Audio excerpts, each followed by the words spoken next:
Gently close your eyes. Om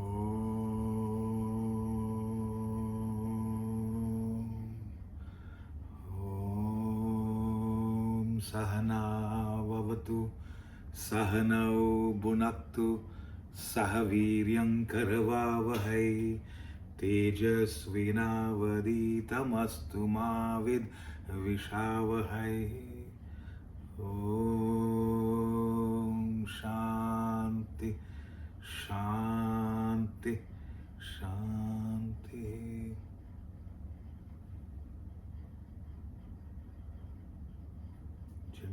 Gently open your eyes. Friends and fellow seekers in the path of self-development leading to self-realization, today is an auspicious day, Guru Purnima. We celebrate the birthday of Sage Vyasa. We celebrate all the Gurus through Sage Vyasa.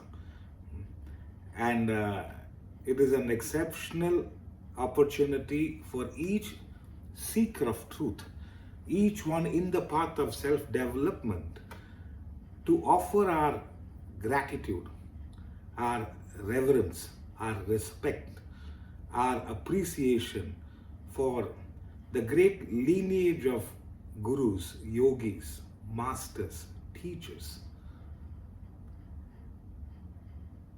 The guru, the word guru is, in fact, it is becoming very commonly used. In every language, the word guru seems to be of common parlance. Guru is a Sanskrit word taken from two Sanskrit words, gu and ru, meaning dispeller of darkness or remover of ignorance. A guru is one who instills knowledge in you. Guru is one who bestows that clarity in you. As a result, the ignorance is removed. So, that's why they say, any gift you give your guru can never equal their gift to you, which is liberation, which is freedom, which is tranquility, contentment. So any gift we give our guru can never equal their gift to us, a monumental gift. They're given freedom from a particular desire, or freedom from a bunch of desires. If you work further, you get freedom from your own mind. So that's the role and impact of a guru. And Guru Purnima is more for the seekers rather than the guru. No guru expects the seekers to repay their benevolence. It is this celebration is from the standpoint of a seeker. That's why I said any gift you give your guru can never equal their gift to you, which is liberation, which is moksha, which is salvation, which is gaining clarity leading to a state of self-realization. I mean, right from general clarity to critical clarity to transcendence. So a role of a guru is very important. Therefore, this is meant for the seeker. For those in the path of self-evolution, the Guru Purnima improves their bhakti bhavana. It reduces an element of ego in case they have. They become aware of it and they reduce the impact of ego in their life. And as a result, they become far more steadfast in the pursuit of self-development, leading to self-realization. So that's the guru, that's the impact of the guru. The guru could be a living legend. A guru could be a scripture, a book. A guru could be parent, could be a mentor, could be an experience. So there are various avenues. They become a catalyst for our evolution. So that's the interesting aspect. And whoever has all these factors, you have a living legend as a guru. You have parents and mentors as a guru. You have a scripture as a guru, and you have certain life experiences which formed as, which gave messages like a guru. So if you have all that, which means what? You may fall, but you will bounce back like a tennis ball. So that's why they say a guru opens the door, you enter by yourself. The guru opens the door, you enter by yourself. So let's become aware of that great provision called Guru, and let us offer our gratitude. That's why I say the word thank you is an expression of gratitude, and thank you, you got to feel it. There's a clear thought and a pure emotion. When the thank you is not merely two words, it is a manifestation, it is an expression of your attitude of gratitude for all that you've been receiving and continue to receive. So that is Guru Purnima, and let us use this a great opportunity to strengthen our pursuit in self-development. There are various great masters who have spoken about the role of a guru. The great Adi Shankara, supposed one of the greatest gurus ever existed. He says, surrender yourself to the lotus feet of the teacher, of the guru, with the senses and the mind controlled. He says, then you will be free from the shackles of samsara. Samsara means worldly entanglements, all that which keeps you rooted in the world. With all that which keeps you suffer in the world. He says, you'll be free from the shackles of samsara when you surrender to the lotus feet of the guru with your five senses and the mind control. You will then behold the Lord, which is seated in your heart. It says you will get one with that divinity which exists within you. Fascinating. They say teaching is a profession that teaches all of the professions. No wonder they grouped the four sources: Mata, Pita, Guru, Devam. Mother, Father, the teacher, and the Almighty. And they said they grouped all those four, and they said you should offer your gratitude to these four sources. It is without these four there is no life as such. They impact eternity forever. So their influence continues forever and it never stops. So beautiful. Therefore, I make this a point when I wake up in the morning. The first thought is pranams, my gratitude to Mata, Pita, Guru, Devam. My gratitude to my mother, father, my Guru, and the Almighty. Fascinating. So the Guru Purnima strengthens this resolve. There's a great thinker, William Arthur Watt. He says, the mediocre teacher tells, the good teacher explains to you, the superior teacher demonstrates to you, a great teacher inspires you. I repeat, a mediocre teacher tells, a good teacher explains, the superior teacher demonstrates, and the great teacher inspires. So if you have all these kind of teachers, you are better off. And there's another thinker, Andy Rooney. He says, most of us end up with no more than 5 or 6 people who remember us in their life. I repeat, most of us end up with no more than 5 or 6 people who remember us in their life. But teachers, gurus, have thousands of people who remember them all their life. I repeat, teachers, gurus, mentors, gurus, they have thousands of people who remember them for the rest of their life. Fascinating. Bernard Shaw makes a beautiful statement. He says, to me, the whole hope of human salvation lies in teaching, says the great thinker George Bernard Shaw. To me, the whole hope of salvation lies in teaching. And our own great Abdul Kalam, he says, if a country is to be corruption-free and become a nation of beautiful minds, if a country needs to be corruption-free and become a nation of beautiful minds, I strongly feel that there are 3 key social members who can make a difference. 3 key social members who can make a difference. They are the mother, father, and the guru, the teacher, says Abdul Kalam. So, having understood the role of a guru, the importance of Guru Purnima, every year we take up a topic and discuss about how we can improve ourselves. This year, we have taken up the topic use and abuse of memory. It is general and specific.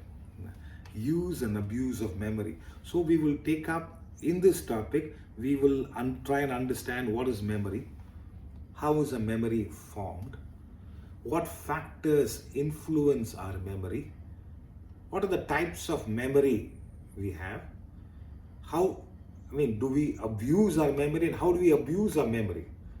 Then nature's blessing, which is the right use of memory. And finally, effective ways of using memory. So, we'll start with the first one. What is memory? Memory refers to the process of storing and retrieving information. I repeat, memory refers to the process of storing and retrieving information. It gives you the potential to learn, adapt, and recall past information and experiences of your life.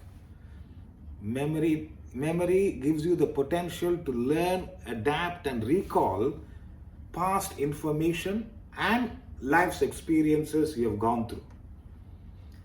The Sanskrit word for memory is chitta or smriti. These are chitta or smriti is a Sanskrit reference to the word memory, and it is used in different contexts. Now, important thing. Why we are talking about memory is there's nothing in the world that can disturb you as much as your thoughts and emotions. There's nothing in the world that can disturb you as much as your thoughts. You got to be careful. And it says, if only you know the power of one negative thought, you will never entertain it. At the same time, if only you know the potency of one positive emotion, you will never avoid it. So we suffer more from our memory, from our imagination than the real experience. Therefore, all these masters and the claim of our institution, mind and intellect is, without improving the quality of your thoughts and emotions, nothing in our life improves. You can improve everything else, but if you have not worked upon the quality of your thoughts and emotions, nothing in the life really improves. There's no point improving our standard of living and compromising on the quality of living. So both has to go hand in hand. You've got to have a wonderful standard of living, and your quality of living should be 2 notches higher than the standard of living. Then you're living well. It is Alexander the Great, he says, I am indebted to my parents for giving me the life, but I'm indebted to my teacher for making me live well in life. So, therefore, friends, we suffer more from our memory than in our real experience. If only you know the power of one negative thought, you will never entertain it. And we are entertaining close to 60 to 90,000 thoughts a day, the research says. How many of it is progressive? How many of it is inspirational? Or how many of it is negative? So how many of it is derogatory? So watch out. Watch out. Therefore, memory plays a very crucial role in our self-development. That's right. Now let's understand how memory is formed. First avenue memory is formed is through attention. I repeat, attention. When you focus on something with undivided attention, when you pursue something with total focus, meaning it's undivided attention you're giving, memory is created of that experience. You will find students engrossed in the class, or a person, now you're listening to the lecture, you are engrossed in the lecture, or you are watching a a sports telecast and you're engrossed in the game. So you're giving all attention to it. Memory is formed. That's one way. The another way is repetition. When you repeatedly do something, memory is strengthened. Memory is formed and strengthened. When you repeatedly do something, it could be you're moved into a new city, for your work, and then first you try, you're driving to your office. You repeatedly, for a whole month, you're driving the same route. That's a right route, but you're driving the same route, and repeatedly you're doing it. The memory is formed. There's no conscious effort, because in the 25 days you've been driving in the same route. By default, you're able to, by repetition, you've built your memory. That's the second way of doing it. And the third general way, as they say, is sleep. Memory gets consolidated through sleep. When you have a good night's sleep, you will find the previous day memory is consolidated. Then the last one, a very strong way a memory is formed is through emotion. When you associate an emotion with an experience, you associate an emotion, positive or negative, with an experience, the memory is formed. Somebody insulted you, and you associate with a lot of shame and disgust, and a strong memory is formed of that experience. Somebody showered extreme compassion to you, and you associate that experience with a very pure emotion, a strong memory is formed. Therefore, friends, memory is formed through attention, which is through undivided focus, through repetition. When you repeatedly do something, memory is formed. Through a good sleep, the memory is formed, and predominantly through emotion. When you associate positive or negative, progressive or derogatory emotion with an experience, memory is formed. Now, little more on this. Now we understood the subtle aspect of it. Now, how are the grosser aspect? How does the brain? What is the role of the brain in the memory formation? It is scientific facts, but let us understand it. It's a gross organ, but it has an impact in the formation of memory. Number one is one of the brain organ, and it says prefrontal cortex. It is right in the front of the brain. It enables choice making. It increases your potential to focus. Prefrontal cortex. It's a part of the brain, but that is it is involved in choice making and increases your potential to focus, to be attentive. That is one aspect for the brain, of the brain, which is involved in memory formation. The next is amygdala, which means it connects sensory experiences with emotions. It connects sensory, through your five senses you are observing, you are experiencing, and it connects.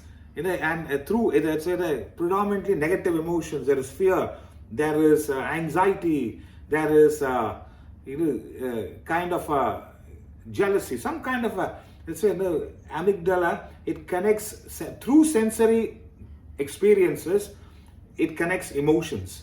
So that is how some of the memory is formed. Then another aspect of the brain is hippocampus. It forms new memory with all types of emotion. Hippocampus is able to absorb.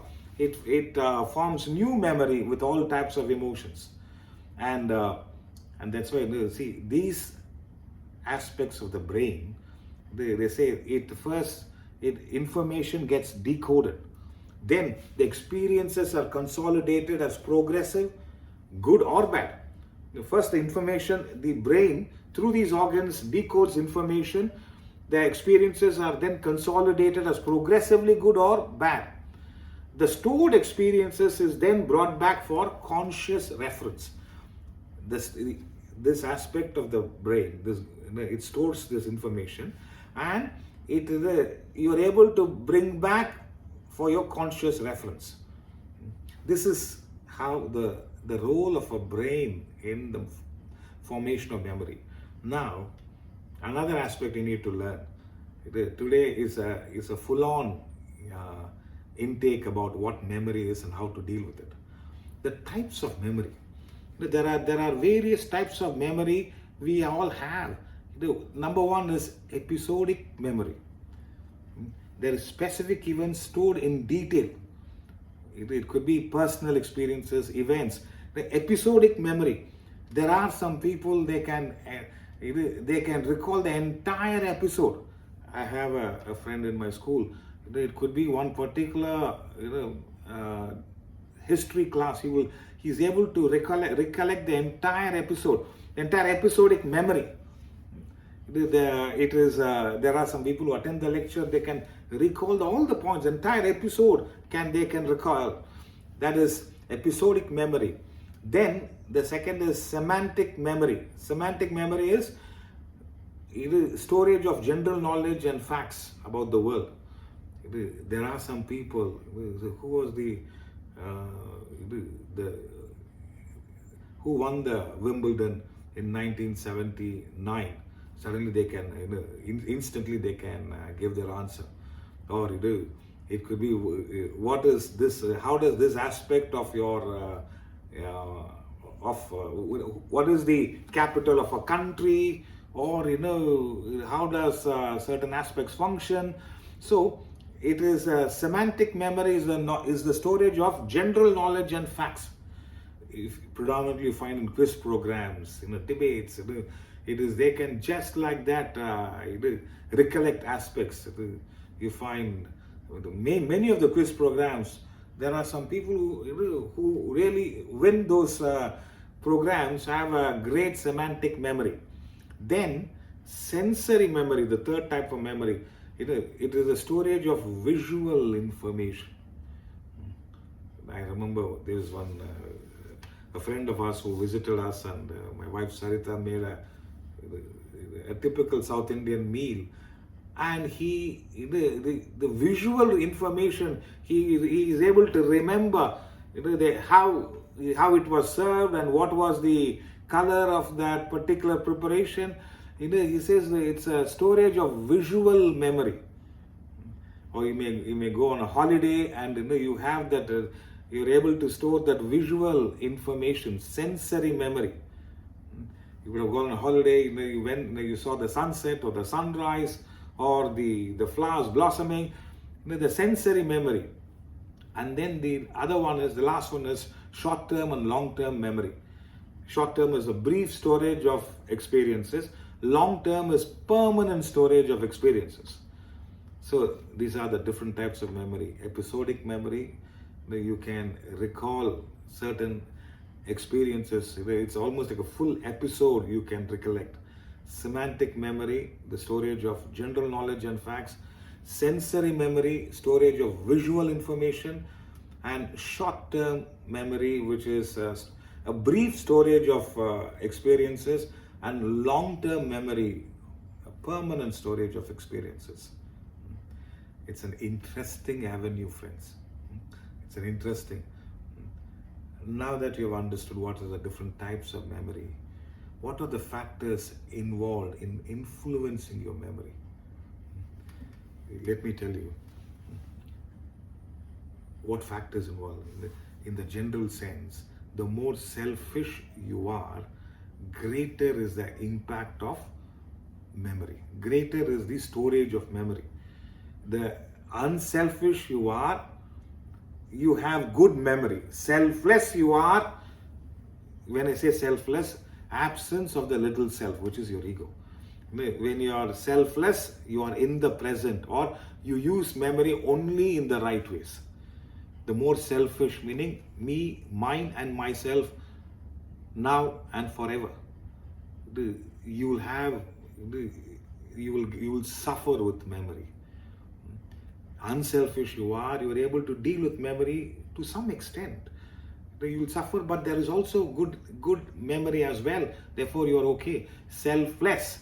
Unselfish meaning you are able to accommodate others' interests. Selfish meaning me, mine and myself now and forever. Unselfishness, your interest is there, but you are able to accommodate others' interest as well. Therefore, there is difficulties, but there is also good emotions. So you are managing it to some extent. If you are selfless, there is no ego. There is you function without ego. It is you are able to use the memory in the right ways whenever it is essential. Otherwise, you're fine. So in this category, there are different types of people who deal with memory. So that's why I said the first one is a mineral person. It is there in the Vedanta treatise, the different types of beings. The human beings. A mineral person experiences life without any awareness. Mineral, like a rock. They're just there. Nothing much is registered. Nothing much is consciously experienced in their mind. So they go through life without any conscious awareness. They're just there. There could be a tree which is there for 10 years. It's just there. It is so a mineral person experience. They are going through it, but there is not much memory. Vegetable person experiences life like a vegetable, and vegetable person is a victim of other people's choices. Memory is not used properly. In fact, it is misused. You have a certain kind of the memory has certain regrets and certain negativities, and you can't do anything or you can't do much about it. Vegetable person. Then is an animal person. Animal person is full of aggression, full of agitations, frustrations. Such person has there is a lot they want from the world and it is not fulfilled. Animal person, there is aggression, there is anger, there is frustration. Therefore, such a person has plenty of negative memory, meaning they suffer with their memory. They go through a lot of turmoil. They suffer with their memory. In fact, the memory doesn't allow them to deal with their life properly. Then there's a human person. A human person. Being a human person is one who is unselfish, who is able to deal with life to some extent in the right manner. So they have values, they have the priorities right. So they are aligning their life with values and priorities.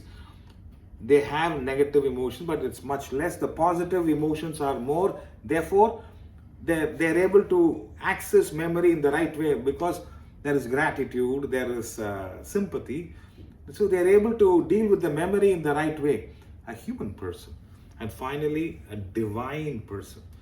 Divine person in this context is one who's one with the nature, is one with the divinity within them, which pulsates everywhere else. So such a person functions on obligatory duties, and they may have various roles in life, but they are never transfixed to any role here. They function on their obligatory duties, they live in the present moment, and as a result, they have only access to the good aspect of memory. They never suffer with memory. A mineral person, a vegetable person, an animal person suffer with memory based on their extent of ignorance and selfishness.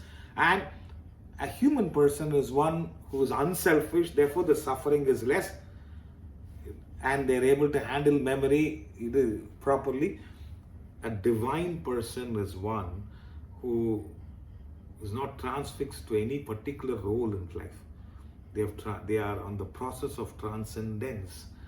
They function on their obligatory duties and responsibilities all the time. They are living in the present. Therefore, they are not shackled by the memory. They deal with memory gracefully, properly. So, that's how these are the factors involved in influencing our memory. If you understand that, the process is to move from selfishness to unselfishness and unselfishness to selflessness. So, the more selfish, self-centered you are, greater is the impact of memory. That's when you understand one negative thought is enough to destroy you. If people experience sleepless nights, it is not because of the experience alone, it is how you process that experience. Your mind is not processing it properly. There is a lot of anger, frustration associated with it. That's the reason of anybody having trouble in sleep, in falling asleep. It is, see, I can understand there is any physical ailment, but most of us have the mental ailment, the suppressed desires, the unfulfilled expectations, the negative emotions, and the list goes on. And as a result, we suffer from our own memory. You all stored it, and now it doesn't allow you to be quiet, to experience a restful sleep. We all sleep out of exhaustion, and we all wake up with exhaustion because sleep was not proper, because your mind was not handled well. You need a strong intellect in dealing with the mind. That's all I'm saying. It is and if a sharp, strong intellect helps you to deal with the vagaries of the mind, and as a result, you know what to store in your mind. So, watch out, friends. That's the reason many people abuse memory. Abuse memory. It is a sign of a strong mind and a weak intellect. What happens is you forcefully recall experiences which is already over. You will forcefully recall some of the desires you wanted to pursue, but you couldn't pursue.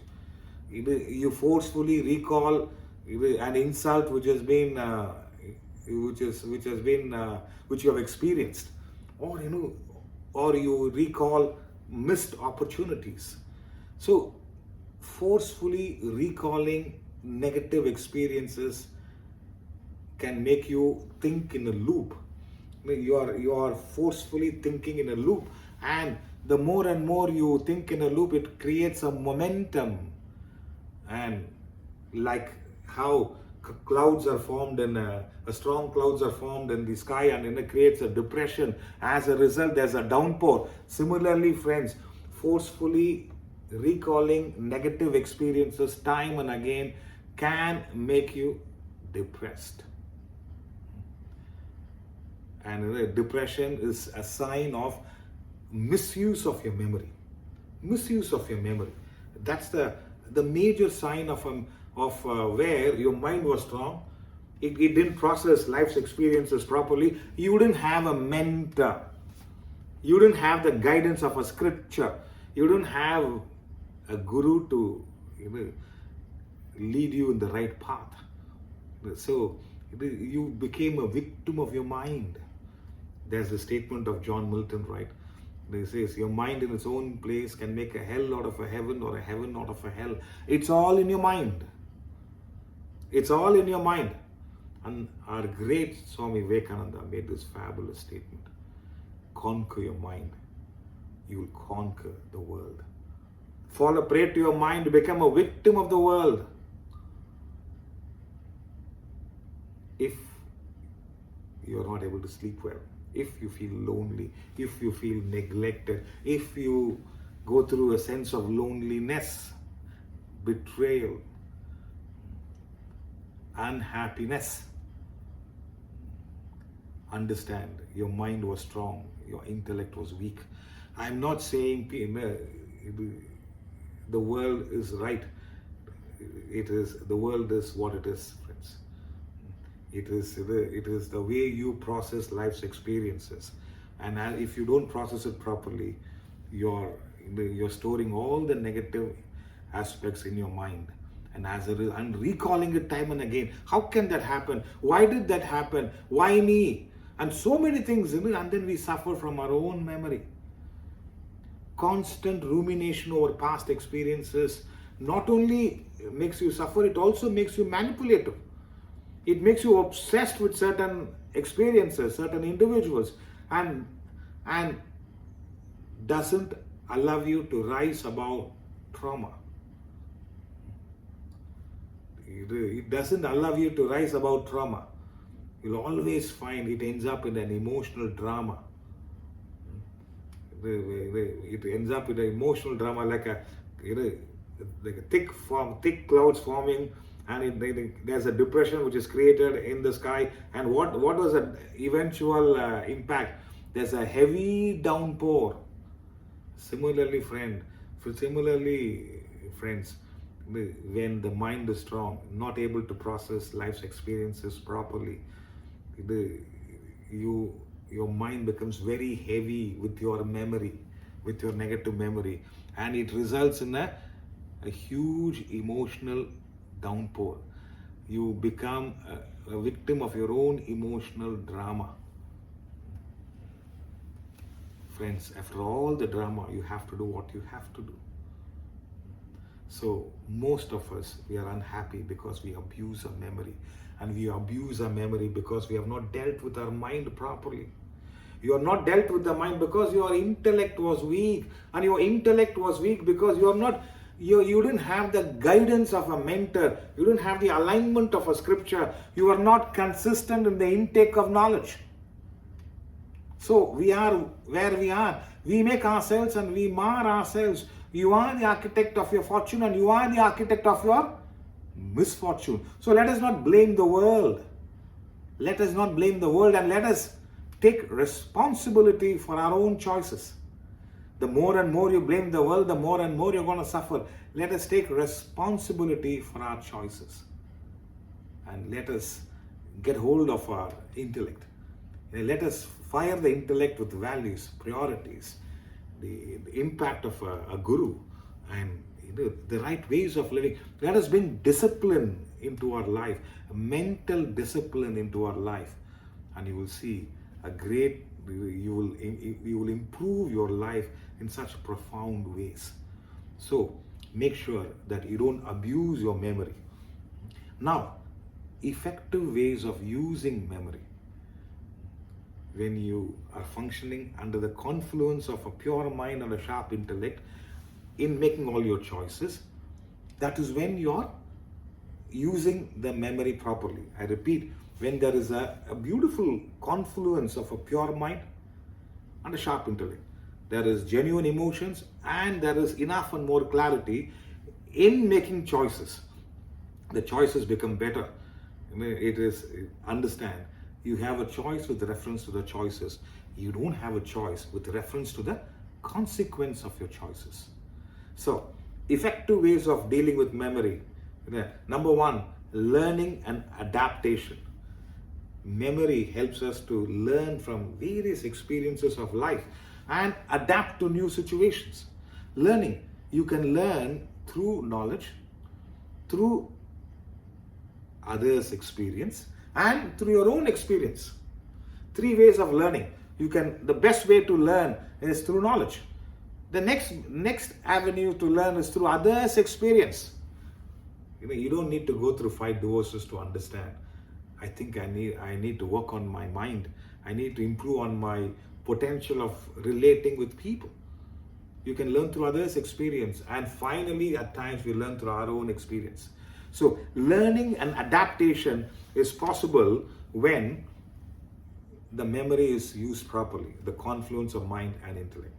Then, self-identity, effective ways of using memory. Self-identity, memories shape our self-esteem. It improves our values and relationships. Self-identity, it is the right memories improve on your self-esteem. You'll always find, when I say, how does it improve your relationships? You're able to recall gratitude, recall the compassion, kindness, and as a result, the self-identity is better for you. And it's very essential, self-identity. And the memory you have that, you have come this far and you have the potential to go much further. You're proud of how much distance you have traveled, and you are confident of how much more distance you can travel as well. So self-identity. Next, effective ways of using memory. You can become a solution provider because you went through various experiences in life and you have learned a lot about life, about the skill sets you have in your field of activity. You can recall important and critical information. You can analyze the situation You are able to understand the issue, what you and others are going through, and provide right solutions. So effective ways of using your memory is, you're using the confluence of mind and intellect, you become a solution provider. And another effective way of using your memory is, you can have short sentences, or poetical references, or a profound a message from a story, which will help you to navigate sometimes tough situations. Like, for me, Swamiji had compiled a book called The Select English Poems, and in that book there is this beautiful poem, "Even this shall pass away." In that, the great poet Theodore Tilton says, pain is hard to bear, but with patience, day by day, even this shall pass away.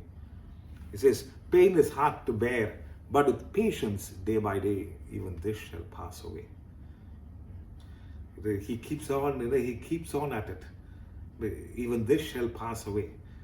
It is at times the right effective ways of using memory. I used to use a lot of quotations and statements for me to get inspired, for me to be in the path of self-motivation.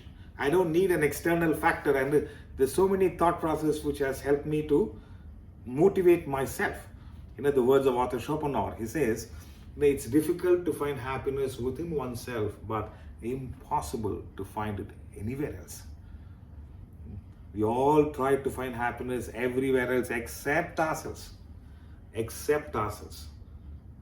Various, it could be a quotation, it could be a concept, it could be an idea, it could be a person, it could be an experience you had. When you're able to effectively use that memory, it helps you to make a better, informed, refined, progressive choice. I remember this great statement made by William Wordsworth. He says, "It grieves my heart to see what man has made of man, while he pronounced his faith that every flower enjoys the air it breathes. It grieves my heart to see what man has made of man, while he pronounced his faith that every flower enjoys the air it breathes." He says, even a flower enjoys life. What are you doing to yourself? When I make mistakes, I tell this to myself. So, in the various ways, it could be, that's why it could be a quotation, it could be a person, it could be a message from the scriptures, whatever. If you have all these things stored in your memory, in an appropriate time, it helps you. In an appropriate time, it helps you. There's a statement right there that says, forgiveness is to set the prisoner free and to finally understand that the prisoner was none other than yourself. Forgiveness is to set the prisoner free. Many a times, forgiveness is to set the prisoner free and to finally understand that the prisoner was none other than yourself. Fascinating. So, each one of us, it's up to us to work on ourselves. Therefore, the effective ways of using memory. Now, what are the other beautiful ways of using memory? See, the general avenue, now specific avenues. It is memory well utilized help. In fact, memory used properly has phenomenal impact. Therefore, memory per se is not negative, friends. It is the abuse of memory which makes you suffer. But when you use memory properly, as I mentioned just now, it benefits you. But when you use your memory properly, few wonderful things happen in our life. You are working towards your genuine mental health. Your mental stamina is getting stronger and stronger. This keeps you in the path of self-awareness, self-enrichment. And also, this also preserves your cultural heritage and spiritual wisdom. I repeat, proper mental health, good intellectual stamina keeps you in the path of self-awareness. And it preserves your cultural heritage and and improves your spiritual wisdom. Another important aspect, nature's blessing, which is the final aspect, nature's blessing, the right use of memory. Friends, nature, the divine source, has given us this beautiful gift from our birth. Various gifts nature has given us from birth. Smile, laughter. It is the choice of action, the potential of choice of action.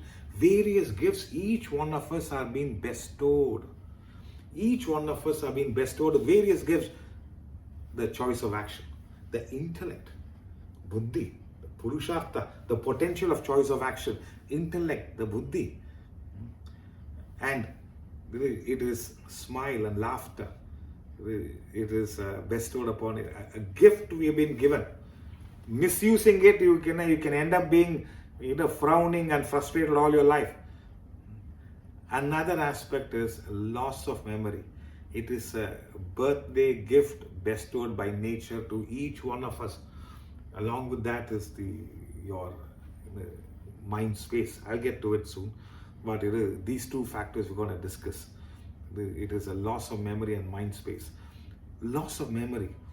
It is, what it means is there's a natural recycle bin in our system.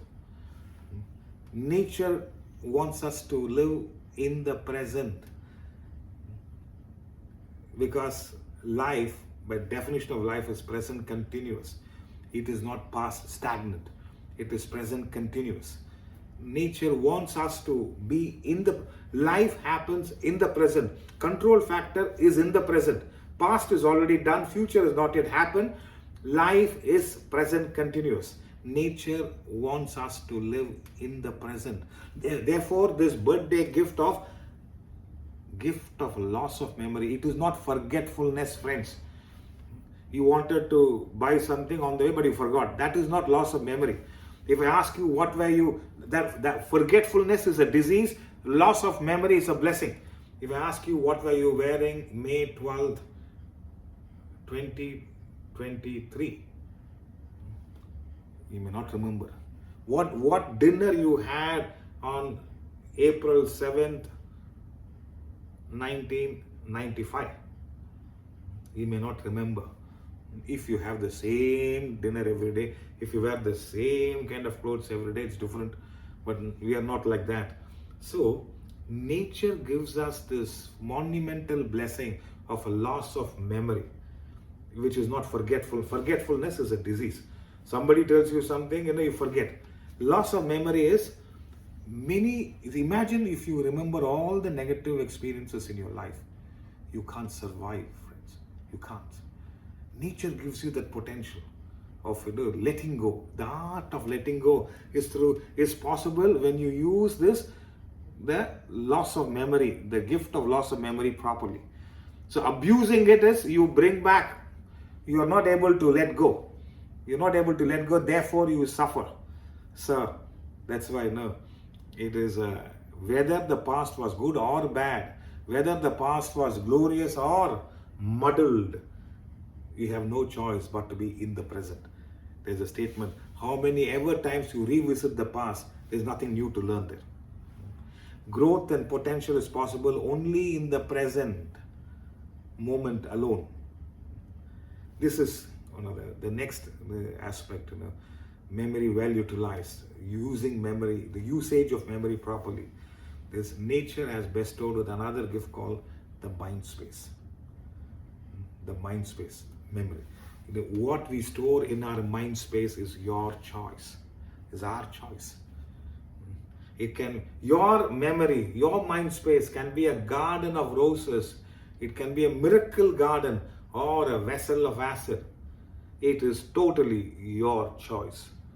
Divinity has bestowed that, nature has bestowed that mind space, the memory to each one of us in equal proportion. What we store in it is our choice.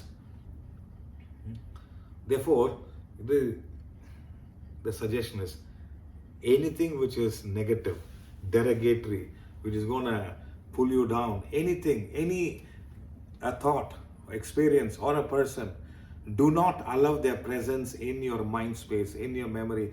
Let that experience or that person, let them exist outside your mind space, outside your memory. Do not give an elevated status to them. Allow them into your mind space, into your memory, and continue to suffer because of their presence in your mind space. Would you allow your neighbor to come and throw their garbage in your lounge area? You will not. It is like that.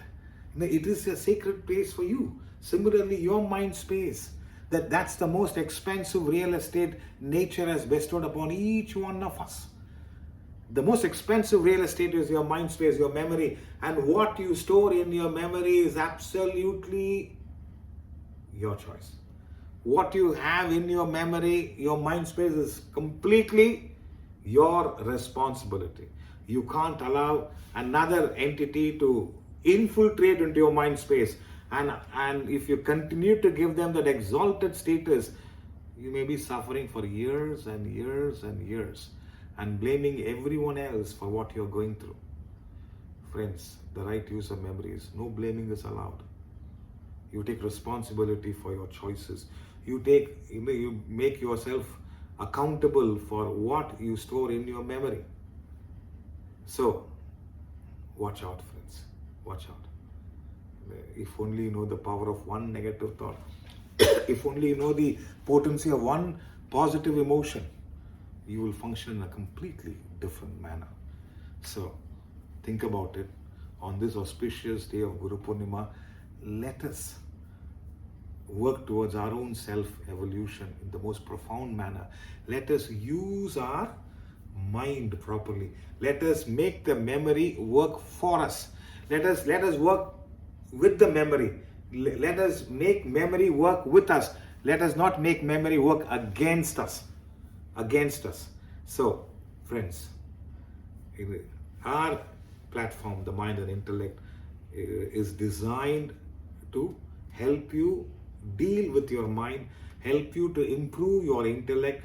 As a result, you are able to have the right ways of memories in dealing with yourself. So we have various avenues. We have the weekly lectures online and in person. We have the young adult session happening every Saturday, conducted by Sarita ji. If you have observed, some of you would have seen the podcast with the next gen, which has come out very well, how profound their learnings are. So that's why we have close to 5 to 6 lectures a week, online and in person. We have specific lectures predominantly for women as well on Friday mornings. We have Wednesday evenings where we publish a podcast, and we also have the masterclass once a month. And we have the Tuesday morning lectures, which happens where 6 a.m. wisdom sessions happen. And then the Saturday evening is on the Bhagavad Gita. We also have the spirituality intensive course, which meant for serious seekers. It is a structured, it's an ongoing course, a course which you can join anytime you want. And it is a course which is going on for a while now. Structured and programmed ways of learning. 2 Sundays a month, 11 a.m. to 1 p.m., 2 hours of intensive learning, intensive practice. So that is 2 sessions a month, 2 Sundays a month, 11 a.m. to 1 p.m. And then we have our YouTube channel. We close to 400 videos are there for your self-development. All of them are free. I can understand. We have also started the podcast. Whereby we are almost 15 episodes now, and each episode is close to an hour's time. These are our episodes. The Mind and Intellect conversations are not casual conversations. It is structured. It is conversations which inspires you to think and function in life. And we are coming up with many more such episodes. And then we're also going to have spiritual retreats. At least every 3 months we'll be having a spiritual retreat. So the details will be coming soon. you can visit our website www.mindandintellect.org, mindandintellect.org, where all our services are being highlighted. We also have the YouTube channel. That's where our podcasts are and the videos are there. Subscribe to the Mind and Intellect YouTube channel if you have not yet done, and do share those videos with your friends who is keen on improving themselves, want to learn. Then you can join our WhatsApp community, where our weekly lectures, you get an update of it, and you can join whatever suits you. And we also have on well-being, Sarita ji has started the Wise Vegan Life. It's an Instagram page where we are close to 1,000 recipes, original whole food plant-based recipes, close to 1,000 recipes. Can you imagine? You don't need to repeat. If you start working on it, if you do one recipe, the next time we may repeat will be after 3 years. All right, it's that amount of whole food plant-based, something which can be practiced at home. It's not that you need expensive ingredients or utensils. Whatever you can practice at home. So Mind and Intellect is a holistic institution working on your material well-being, physical well-being, and your mental well-being.